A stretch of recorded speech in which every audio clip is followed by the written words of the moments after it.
अध्याय पे डिस्कशन कर रहे हैं। तीसरा अध्याय जिसका शीर्षक है कर्मयोग। और इस चीज को समझना बहुत ही आवश्यक है। और दूसरा चीज है कि हम इस सारी चीज को महाभारत के परिप्रेक्ष्य में डिस्कस कर रहे हैं।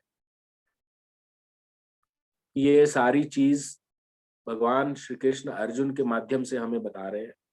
तो some of you who have not attended the sessions, previous 1 या 2 सेशंस आपने नहीं अटेंड किए, तो उसके लिए मैं एक बार रिकैप कर देता हूँ कि मैं एक मोटे तौर पर आपको बताना चाहता हूँ। श्रीपाद कांची नहीं आया, फोन करो, ज्वाइन क्यों नहीं किया?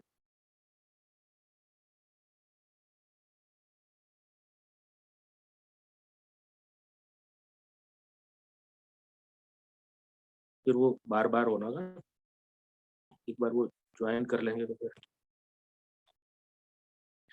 तो हमारा कहने का मतलब यही था कि ये जो भगवत गीता का तीसरा अध्याय है कि अब कर्मयोग मतलब कर्म का अर्थ हम निश्चित तौर पे जानते हैं कि ये एक्टिविटीज से संबंधित है। ये सारी चीज जो है एक्टिविटीज से संबंधित है, यानी कैसे व्यक्ति को कार्य करना चाहिए। अब जब कार्य करने की बात आती है तो हर व्यक्ति जिसका मानसिक परिस्थिति जिस स्तर की हो वो उसी हिसाब से कार्य करता है। ये बात तो आप सब लोग सहज ही समझ सकते हैं कि किसी व्यक्ति की विकसित मानसिकता है तो उसके कार्य भी उसी हिसाब से हो, या जिसकी मेंटल कैपेबिलिटी जिसको कहते हैं, जिसकी मानसिक क्षमता किसी चीज को समझने की जितनी है उसी हिसाब से वो व्यक्ति कार्य कर सकता है। तो इसका अर्थ ये हो गया कि जो कार्य प्रणाली के मानदंड कैसे होने चाहिए, मतलब उसको अलग अलग कैटेगरी का हम लोग डिफाइन कर सकते हैं। तो उस मानसिकता के विकास के आधार पर ही जो वैदिक सिस्टम में जो वर्ण और आश्रम, आश्रम की हम यहाँ बात नहीं करेंगे, हम वर्ण की बात करेंगे। तो वर्ण की व्यवस्था जो थी वो व्यक्ति की जो मानसिक क्षमता है उसकी डेवलपमेंट के आधार पर ही की गई और उसी आधार पर उनके सारे कार्य निर्धारित किए गए। अब मानसिक क्षमता जो है उसको विभिन्न तरीकों में जो है विभाजित किया गया। उनको हम गुणों के आधार पर भी विभाजित कर सकते हैं। जैसे कि कोई व्यक्ति सत्व गुण में है तो उसके सारे कार्यकलाप सत्व गुण जैसे हो जाएंगे, कोई व्यक्ति रजोगुण में है तो वैसे हो जाएंगे, और तमोगुण में है तो उसकी एक्टिविटी वैसी हो। एक क्लासिफिकेशन ये हो गई, और उसी क्लासिफिकेशन के विभिन्न कॉम्बिनेशन से वर्ण सिस्टम जो है डेवलप होता है। जो व्यक्ति प्रिडोमिनेंटली सत्व गुण में रहता है उसको ब्राह्मण कहते हैं। प्लीज ध्यान दीजिए, जो जन्म से ब्राह्मण है, चलो वो एक तरह से उसको ये फैसिलिटी दी गई है, परंतु अगर उसकी मानसिकता जिस प्रकार से है उसी प्रकार से उसको वो डिवीजन कर दिया जाता है। यानी गुणों का जो संगम है, जिसमें मान लो ऐसा आप समझ लीजिए 90% सत्व गुण है और 10% रजो और तमो गुण, 10% में बाकी रजो और तमो गुण का कॉम्बिनेशन है ना, ऐसे आप समझ सकते हैं। तो वो प्रिडोमिनेंट जिसमें सत्व गुण हो गया वो व्यक्ति ब्राह्मण कहला जाएगा। जिसमें प्रिडोमिनेंट रजोगुण हो गया वो व्यक्ति जो है वो क्षत्रिय कहलाएगा। जिसमें रजोगुण और तमोगुण का मिश्रण हो गया, जैसे, तो वो व्यक्ति वैश्य कहलाएगा। और जो पूरी तरह से तामसिक प्रवृत्ति में रहता है उसको हम लोग कह देते हैं, उस गुण में रहता है तो उसको हम लोग कह देते हैं शूद्र। तो इसी आधार पे उनके कार्यकलाप निर्धारित किए गए। परंतु प्रत्येक अवस्था में व्यक्ति अपने उस वर्ण, जो भी उसकी मानसिकता, उसमें वो अच्छे से अच्छा कार्य कर सकता है। इस चीज को देखा कैसे जाता है कि शूद्रहीन है और क्षत्रिय उच्च है, वैसे मानसिक अंडरस्टैंडिंग कैपेबिलिटी के आधार पर तो वो व्यवस्था है ही है, वो गोल के आधार पर अवस्था है। जिस व्यक्ति की अंडरस्टैंडिंग, इंटेलिजेंस वेरी शार्प, तो who can understand the goal of life, जिसको इमीडिएट समझ में आता है कि गोल ऑफ लाइफ क्या होना चाहिए, जो सारी चीजों का एनालिसिस करके समझ सकता है, तो उस व्यक्ति को ब्राह्मण कह दिया जाता है। वास्तव में जो आजकल हम लोग ब्राह्मण कहते हैं वो वैसे आधारित नहीं है, ये हम कई बार कह चुके हैं, जो व्यक्ति नए ज्वाइन किया उनके लिए मैं बता रहा हूं। तो हमने जब इसको शुरुआत किया तो मैं अलग अलग क्लासिफिकेशन बता रहा था। तो इसमें बताया गया तीसरे अध्याय में कि मतलब कि हमारा सर्वोच्च लक्ष्य होना चाहिए कि किस प्रकार हम अपनी स्वरूपगत स्थिति को प्राप्त कर सके। वो स्वरूपगत स्थिति क्या है? भगवान की सेवा करना। और हमने ये एग्जाम्पल भी दिया था, मशीनरी और उसके पुर्जे का एग्जाम्पल दिया था। कोई पर्टिकुलर जो मशीनरी का पुर्जा होता है वो एक उसकी जो पर्टिकुलर स्थिति है वहीं पर जाकर के वो अच्छे से कार्य कर सकता है। वैसे ही हमारी स्थिति है कि हम भगवान की सेवा करके ही सुखी रह सकते हैं। अब इस चीज को, अब कोई ये कहे कि हम इस पृथ्वी पे आए हैं तो क्या हम जिए नहीं, हमारे को भगवान ने इंद्रियां दी हैं तो क्या इनका हम एंजॉयमेंट नहीं करें? अवश्य करें। तो लेकिन इंद्रियों का एंजॉयमेंट परम लक्ष्य नहीं हो सकता। On the way to the goal, बीच में अगर आपको मिल जाता है तो बहुत अच्छी बात है, लेकिन आपके मन में इच्छा है कि बस इंद्रियों का एंजॉयमेंट करना है, तो उसके लिए आ जाता है कर्मकांड। कर्मकांड यानी आप अपनी इंद्रियों की एंजॉयमेंट करना चाहते हैं, आप अपनी जैसे आंखों की इंद्रियों की एंजॉयमेंट करनी है, कानों की करनी है, जिह्वा की करनी है, तो उसके उसके निर्धारित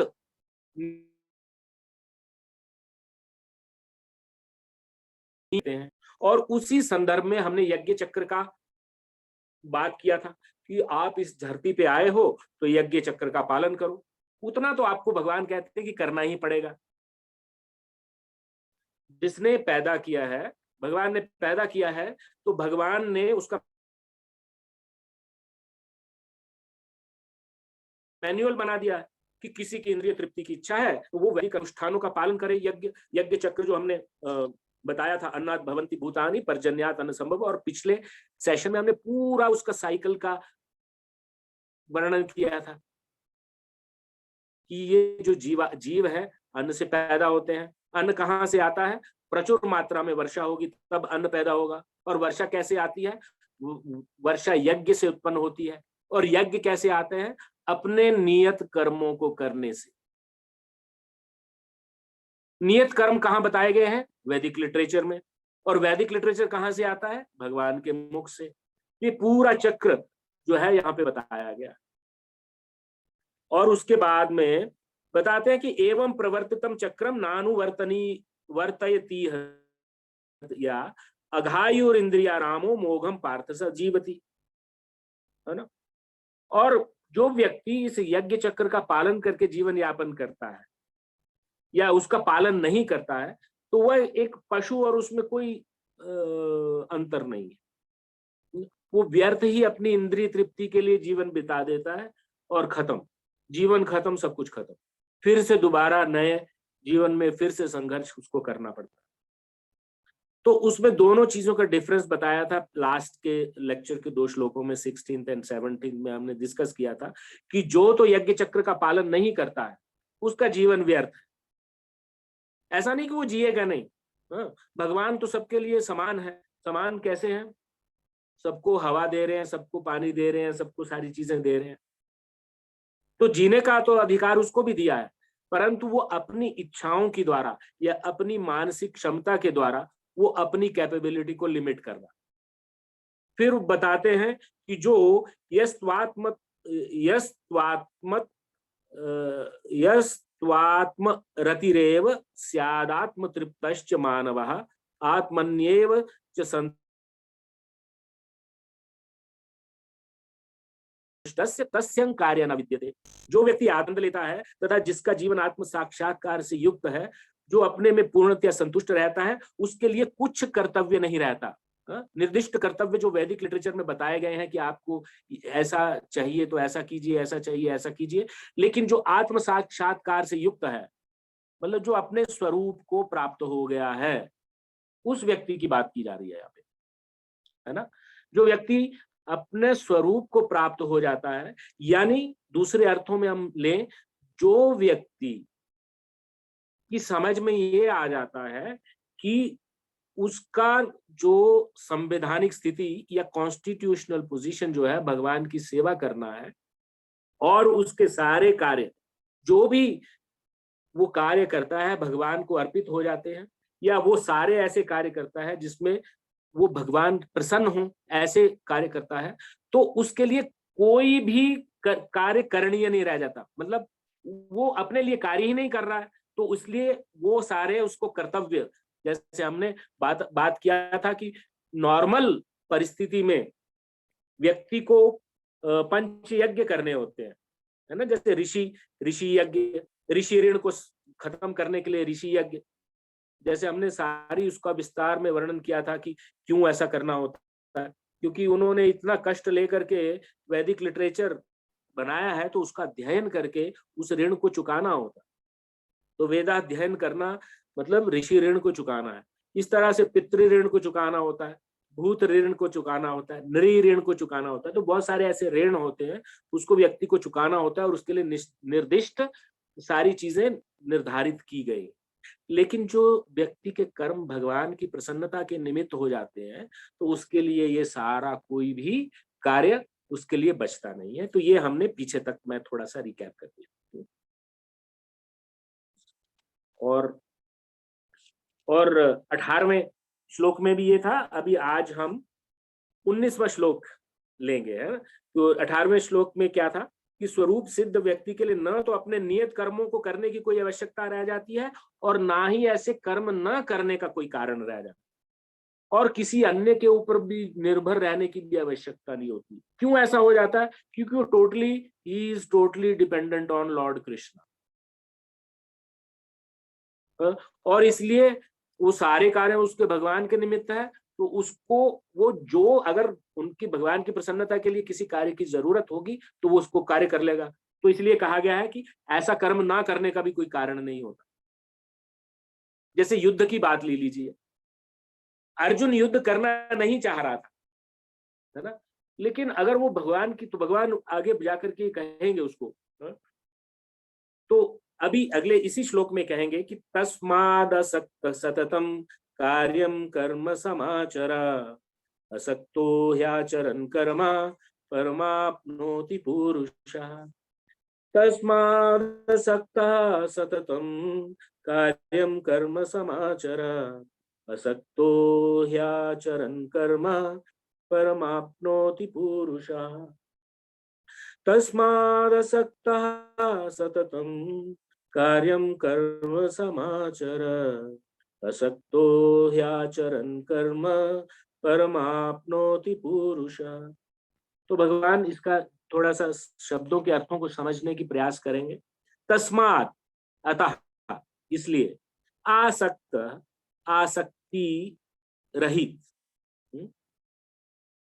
असक्त, असक्त, आसक्त नहीं, असक्त, आसक्ति रहित, सततम यानी निरंतर, कार्यम कर्तव्य के रूप में, कर्म कार्य समाचर करो, असक्ता अनासक्त ही, निश्चय ही, आचरण यानी करते हुए, कर्म कार्य परम पर ब्रह्म को आपनोति, प्राप्त करता है पुरुषा, यानी पुरुष, और या फिर वो मनुष्य।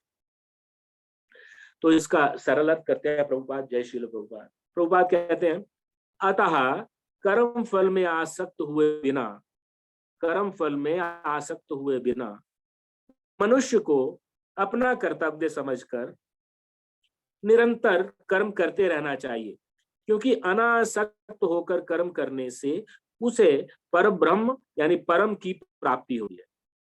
तो भगवान यहाँ पे फॉर्मूला बता रहे हैं कि हमें कार्य कैसे करना चाहिए। अब आसक्त कर्म और अनासक्त रह करके काम करने का क्या अर्थ, कि जब व्यक्ति अपने इसको कर्तव्य समझ कर कार्य करता है, चाहे उसको उसमें सुख हो या दुख हो, हाँ, परंतु वो समझता है कि मेरा ये कर्तव्य है, दिस इज माय ड्यूटी। तो ये जो कॉन्शियस, ऐसी कॉन्शियस जो कॉन्शियसनेस है, या ऐसी उसकी जो धारणा है, उसको परम ब्रह्म तक पहुंचा सकती है। कैसे? तात्पर्य में समझते हैं। तो प्रभुपाद जी कहते हैं, भक्तों के लिए श्री भगवान परम है और निर्विशेषवादियों के लिए मुक्ति परम है। निर्विशेषवादी कौन है? जो भगवान को ऐसा समझते हैं कि उनका कोई विशेष साकार रूप नहीं है। बोलते हैं भगवान क्या है, क्या कहते हैं उसको,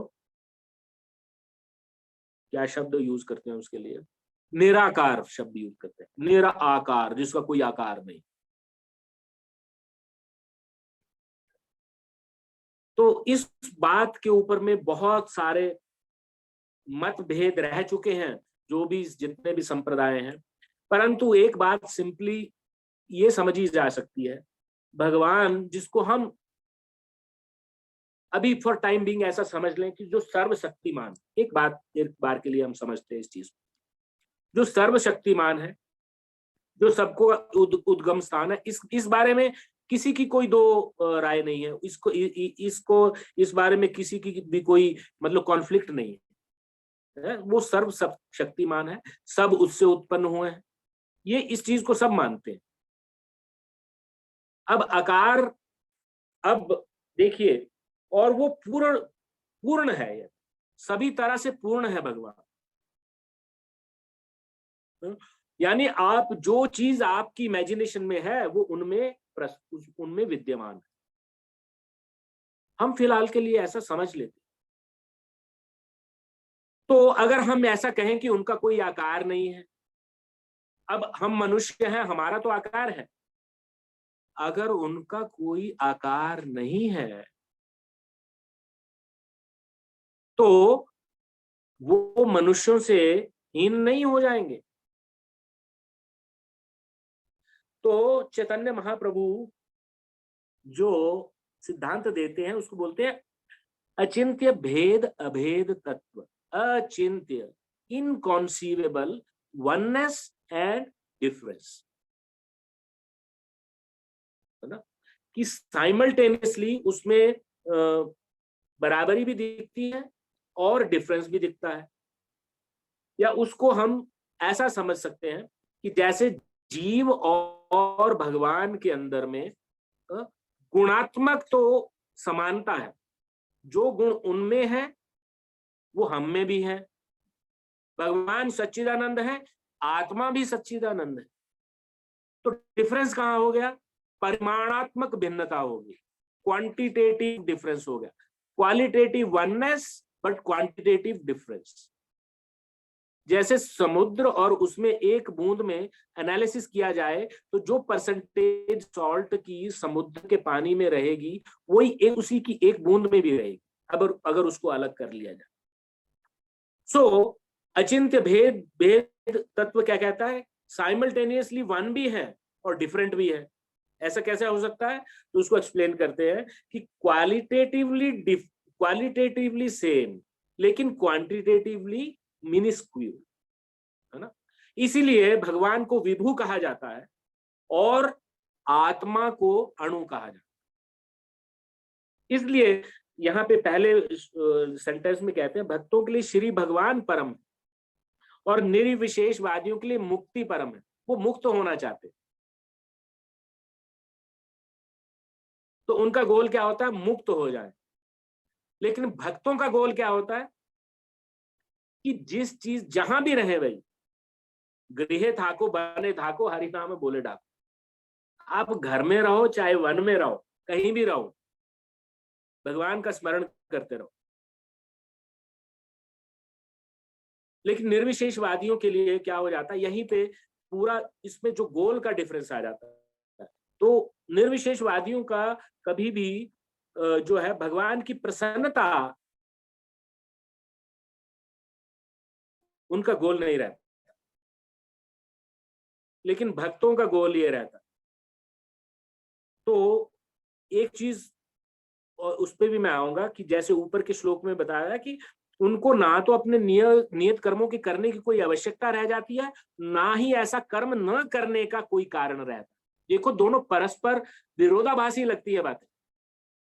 एक तरफ कह रहे हैं कि वो उनको कोई भी अपनी नियत कर्मों का करने का कोई कारण नहीं, कोई आवश्यकता नहीं, और दूसरी तरफ कहते हैं उनको ना करने का भी कोई कारण नहीं। तो दोनों चीजें साइमल्टेनियसली कैसे हो सकती हैं? वो तभी हो सकती है कि जो वैदिक लिटरेचर कहते हैं धर्म्यम तो साक्षात भगवत प्रणीतम। तो मैं सारी कड़ियों को जोड़ने का प्रयास कर रहा हूं यहाँ। ये सारी चीजें दी गई हैं कि धर्म्यम तो साक्षात भगवत प्रणीतम, जो भगवान के मुंह से निकल गया आदेश वही धर्म है ना? तो भगवान तो अलग अलग तरह से अर्जुन को समझा रहे हैं कि तुम क्षत्रिय हो तो तुम्हारी ड्यूटी है फाइट करना, लेकिन वो सर्वोच्च मानसिकता नहीं है। सर्वोच्च मानसिकता क्या है? क्योंकि भगवान कह रहे हैं तुम फाइट करो, इसलिए उनकी प्रसन्नता के लिए तुम फाइट करो। उनका उद्देश्य क्या है? धर्म की स्थापना करना। उस बात पर भी हम आएंगे। आजकल यूक्रेन और रशिया की युद्ध के बारे में भी बहुत चर्चाएं चल रही हैं, हमारे सर्कल्स में भी बहुत इसका डिस्कशन हो रहा है। तो उसमें सही सिद्धांत क्या है कि how do ISKCON see this one? ISKCON sees it, मैं एक सेंटेंस में कहूंगा क्योंकि बहुत लंबा टॉपिक है, इसमें मैं जाऊंगा नहीं, परंतु मैं जस्ट जिज्ञासा शांत करने के लिए कि इस्कॉन सेज कि धर्म की स्थापना करने के लिए या पीस को एस्टेब्लिश करने के लिए war can be used as an instrument but never as a goal. War इसलिए नहीं होना चाहिए कि इंडिविजुअल ईगो को सेटिस्फाई करने के लिए कि I am great and I am great. No, to establish peace when, जब ही कोई व्यक्ति समझे ही ना, जिस तरह से महाभारत के युद्ध में और आज के परिप्रेक्ष्य में जो युद्ध हो रहा है उसमें बहुत ज्यादा डिफरेंस है। उसमें डिफरेंस यही है कि महाभारत का युद्ध हुआ था कि अधर्म को खत्म कर देने के लिए और धर्म की स्थापना करने के लिए, ताकि रिलीजियस प्रिंसिपल्स एस्टेब्लिश हो जाए, अराजकता ना हो, किसी को उसकी क्वालिफिकेशन नहीं होने के बावजूद भी उसको वो पद मिल जाए तो वो अन्याय कहलाता है। अन्याय खत्म हो, पीस एस्टेब्लिश हो, धर्म की स्थापना हो, और अगर कोई पार्टी इस चीज को नहीं समझ रही है तो उसको समझाने का प्रयत्न करो। नहीं समझती है, बार बार नहीं समझती है, तो फिर युद्ध अनिवार्य हो जाता है as a tool, so that at the end of it is establish. और पांडवों ने युद्ध खत्म करने के उपरांत सभी का संस्कार किया। उसमें बहुत पैसा लगता है, सभी का तर्पण, संस्कार, श्राद्ध, सब सैनिकों का वो किया। धृतराष्ट्र से वो क्षमा मांगने भी गए। आपने कभी सुना है ऐसा किसी युद्ध में? परंतु दैट वाज टू एस्टेब्लिश धर्म।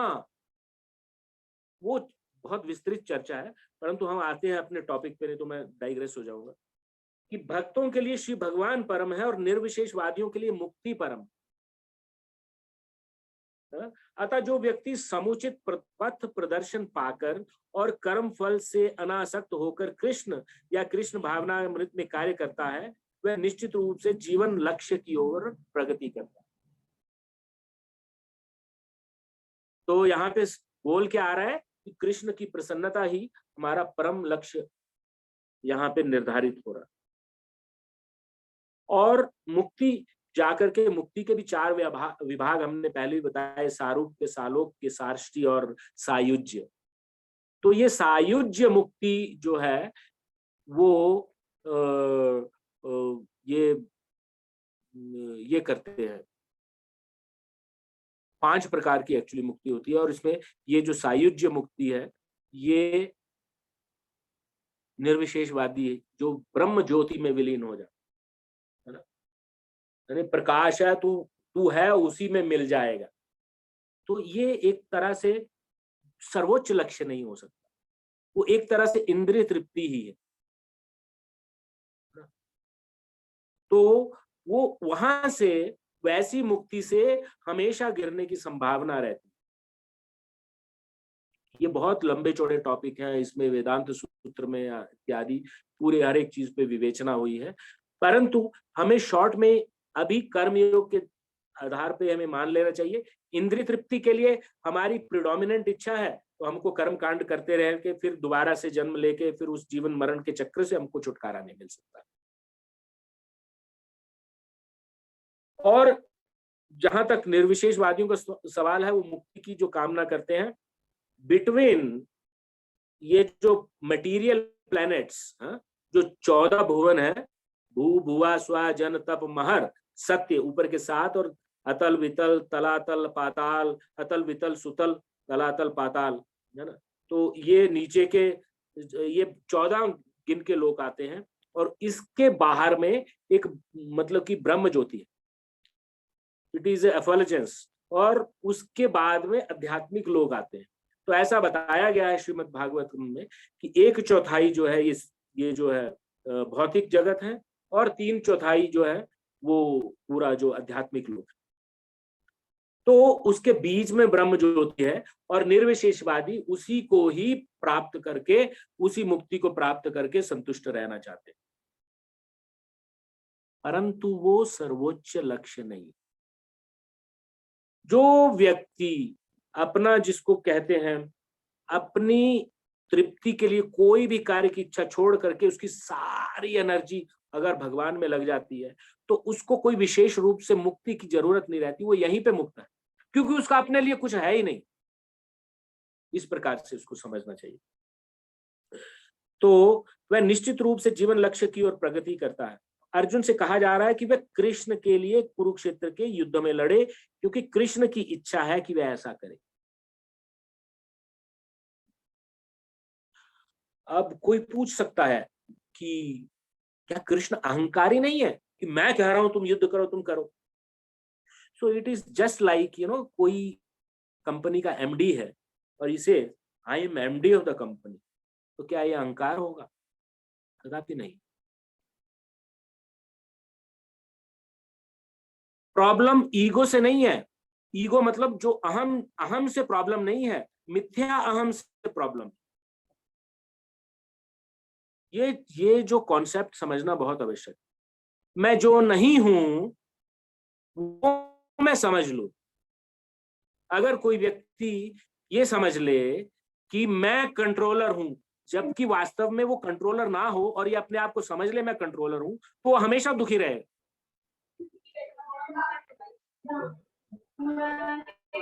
सुप्रीम कंट्रोलर भगवान है।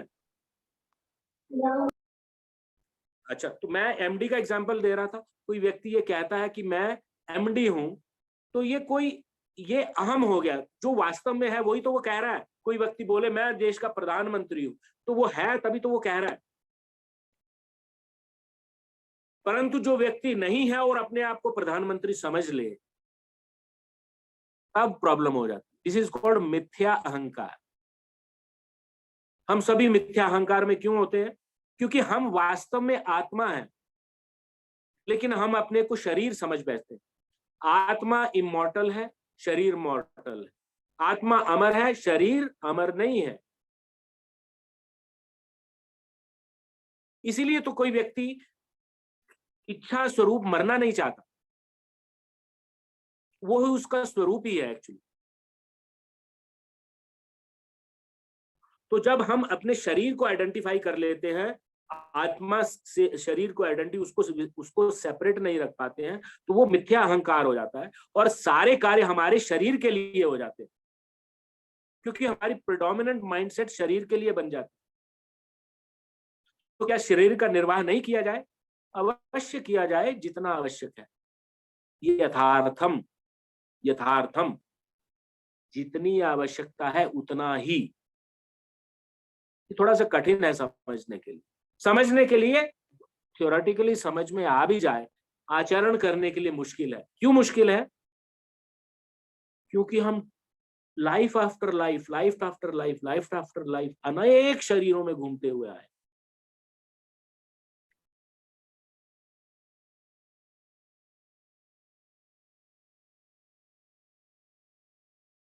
वो इंप्रेशन जो इतने जन्मों के इंप्रेशन है, वो आसानी से जाते नहीं।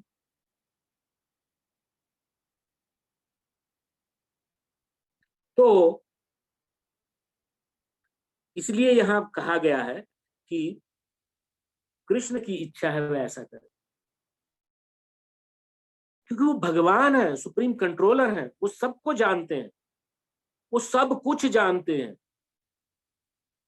और आगे भगवान कहेंगे कि मेरे लिए करने लायक कुछ भी नहीं है, मैं फिर क्यों करता हूं? To establish, to guide people at large. वो अगले श्लोकों में हम देखेंगे किस प्रकार भगवान ये चीज कहेंगे। तो हम लोग इसको पढ़ लेते हैं। कृष्ण की इच्छा है कि वह ऐसा करे। उत्तम व्यक्ति होना या अहिंसक होना व्यक्तिगत आसक्ति है। I am non violent, I am, superior in terms of I don't do this, I don't do. I'm a vegetarian. ये सारी जो चीजें हैं, ये जो है व्यक्तिगत आसक्ति है, किंतु फल आसक्ति से रहित होकर कार्य करना, परमात्मा के लिए कार्य करना, ये उच्चतम कोटि का पूर्ण कर्म है, जिसकी संस्तुति भगवान कृष्ण ने की है इसी श्लोक में। तस्माद असक्ता सततम कार्यम कर्म समाचार। आगे कहते हैं नियत यज्ञ जैसे कि वैदिक अनुष्ठान उन पाप कर्मों की शुद्धि के लिए किए जाते हैं जो इंद्रिय तृप्ति के उद्देश्य से किए गए। क्यों वैदिक यज्ञों के अनुष्ठान की जरूरत पड़ती है? क्योंकि हम इंद्रिय तृप्ति के लिए जितने भी कार्य करते हैं उसमें कुछ ना कुछ हिंसा जरूर होती है। इसीलिए यज्ञ के द्वारा भगवान को अर्पण करके उससे उसके पाप कर्मों से शुद्धिकरण किया जाता है। इसलिए वैदिक यज्ञों का संस्तुति की गई। लेकिन जो कृष्ण भावनामृत में जो कर्म किया जाता है वह अच्छे या बुरे कर्म के फलों से परे है। भगवान के आदेश स्वरूप या भगवान के आदेश, जैसे भगवत गीता भगवान का आदेश ही है। तो इसीलिए तो भारतवर्ष में ये कहते हैं ना, बहुत प्रसिद्ध है कि हम भगवान को सब मानते हैं लेकिन भगवान की कोई नहीं मानता। हाँ, we understand there is some energy, some God, everything is there, but we are not ready to spend time to understand what he says. हम लोग उस पर समय व्यतीत नहीं करना चाहते कि भगवान कह क्या रहे हैं, उसके अनुसार हम कार्य करें। तो यही बात है, अगर भगवान के लिए कोई भी कार्य किया जाए तो वो अच्छे या बुरे कर्मों के फलों से परे है। तो उसके अच्छे या बुरे फल हमको नहीं भुगतने पड़ते अगर सारे कार्य भगवान के निमित्त कर दिए जाए। जैसे अर्जुन अब भगवान के निमित्त धर्म की स्थापना के लिए युद्ध कर रहा था, तो युद्ध में हजारों लाखों करोड़ों सैनिक मारे जाएंगे, तो उसका जो प्रतिफल है वो अर्जुन को नहीं भोगना होगा। हम इसको सहज समझ सकते हैं। कोई सैनिक अगर देश के लिए लड़ता है तो वो जितने भी लोगों को मार करके आता है या विजय प्राप्त करता है तो उसको मेडल दिया जाता है। Actually he has killed so many people. परंतु वही सैनिक घर पे आता है, ट्रेन में बैठा होता है, तो किसी से उसकी झगड़ा हो जाती है और वो वहां पे आके गुस्से में आके उसको मार देता है, तो उसको पकड़ के फांसी की सजा भी हो सकती है।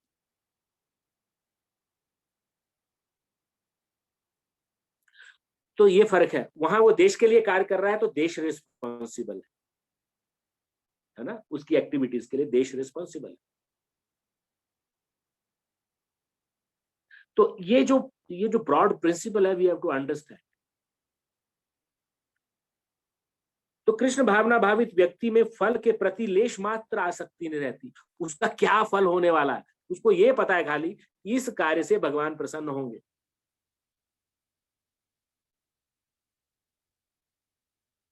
तो मैंने जैसे पिछली बार भी बोला था कि ऐसे बहुत सारे भक्त हुए हैं जो अपने अपने नहीं तो पॉपर जैसे रहे, जैसे श्री रंग जी के टेम्पल में साउथ इंडिया में जाएंगे तो एक ऐसे भक्त हुए हैं, उन्होंने पूरी उम्र पैसा इकट्ठा करके ना सोने के मुकुट बनवाए, सोने के आभूषण बनाए भगवान के लिए, अपने लिए नहीं, लेकिन भगवान, he wanted to see the lord in in the dress with diamonds, कि भगवान की प्रसन्नता के लिए वो डायमंड्स की, यानी उस ड्रेस में कितने खूबसूरत लगे, अपने लिए एक भी पैसा खर्चा नहीं किया। और प्रभुपाद जी भी इसी तरह से, इतना उनको धन आता था, बाद में जाकर के, हम लोग तो पढ़ ही रहे हैं, बाद में जाकर के जब एस्टेब्लिश हो जाएगा इतना धन आएगा, एक एक पैसा उनसे एक पैसा निकालना अच्छा नहीं, this is Krishna's money, we can not even simply waste even one penny from there. वह समस्त प्रकार के कर्मों में रत रहकर भी पूर्णतया अनासक्त रहा आता, वो सब प्रकार के कर्मों में रत रहकर भी, जैसे अर्जुन युद्ध के कर्म में रत हो जाएगा, है ना, पूर्णतः अनासक्त रहेगा, कोई भी लेश मात्र भी उसको अपने लिए कुछ भी नहीं करना। तो इस श्लोक का अर्थ ऐसे समझ आते हैं।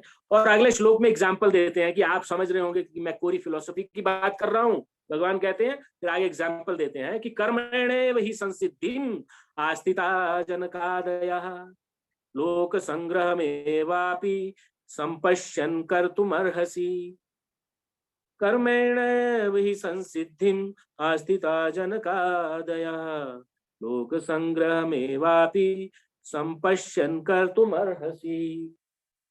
Will be completing around 40 minutes, तो उसके बाद में हम अगला श्लोक भी तो बोलते हैं कि कर्मणा यानी कर्म से, एव ही निश्चय ही, संसिद्धिम यानी पूर्णता में, आस्थिता स्थित, जनक आदया जनक तथा अन्य राजा, एक एग्जाम्पल जनक का दे रहे हैं, ऐसे अन्य राजा भी। लोक संग्रहम सामान्य लोक, एव अपि भी संपश्यन यानी विचार करते हुए, कर तुम यानी करने के लिए, अर्हसी यानी योग्य हो। तो कहते हैं, प्रभुपाद जी कहते हैं, ये श्रील प्रभुपाद, जनक जैसे राजाओं ने केवल नियत कर्मों को करने से ही सिद्धि प्राप्त की, और अतः सामान्य जनों को शिक्षित करने की दृष्टि से तुम्हें कर्म करना चाहिए। अभी भगवान भक्ति की बात नहीं कर रहे हैं यहाँ पे, देखिए, अभी तो उसको धीरे धीरे उसको धीरे धीरे समझा रहे हैं, कि सामान्य लोगों को शिक्षित करने की दृष्टि से तुम्हें कर्म, मतलब अपने लिए मत करो, सामान्य लोगों को शिक्षित करो कि धर्म की स्थापना कैसे की जाती है। और जनक का एग्जाम्पल